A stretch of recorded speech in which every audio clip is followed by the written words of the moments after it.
we know a lot about dicamba, and we also know that as an auxin agonist, it has certain attributes that make it a great herbicide. Very effective at low rates, systemic, moves throughout the plant. But some of those attributes also make it necessary to make sure that the application stays on target, because if we if spray drifts off of target into a sensitive crop, we can cause damage to that crop, and we don't want that to happen. We want the field that's being treated and the neighbor's field that's not being treated. We want both those guys happy. Okay, so we really talk a lot about what can we do to make sure that occurs. One way is how we structure our label language. And one thing that we're going to be addressing on the label, which is in development now, is specific instructions on the spray quality or the nozzle types that should be used for Engenia, as well as weather conditions, proximity to sensitive crops, etc.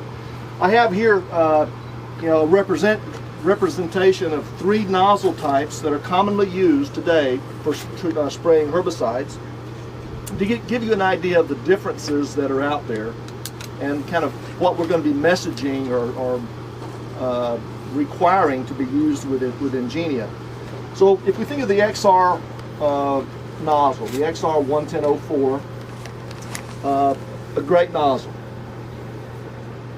I've used it a lot, and it was brought to the marketplace in the mid-80s. Was actually brought to market as a low drift nozzle. The XR stands for extended range, so you can lower the spray pressure. It would maintain its spray pattern, and you would produce fewer droplets. And matter of fact, it wasn't a marked improvement over what preceded it. But when we analyzed the spray quality using our laser particle analyzer there at the labs in RTP, we see that upwards of 40% of the spray that's coming out of that nozzle would be classed as a driftable fine, as a droplet size that could be easily moved off target. We use 150 microns as that cutoff point for our analysis. Compare that to either the AIXR or the TTI. They're much larger droplet sizes.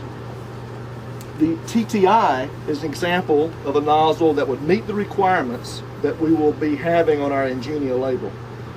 The Turbo T induction incorporates two really neat technologies that weren't available back in the mid-80s, and that is it incorporates a pre-orifice, so pressure drops automatically in that nozzle body from the pre-orifice to the secondary orifice, and also there's air that's allowed to go into the water stream flow, and that creates a much larger droplet profile.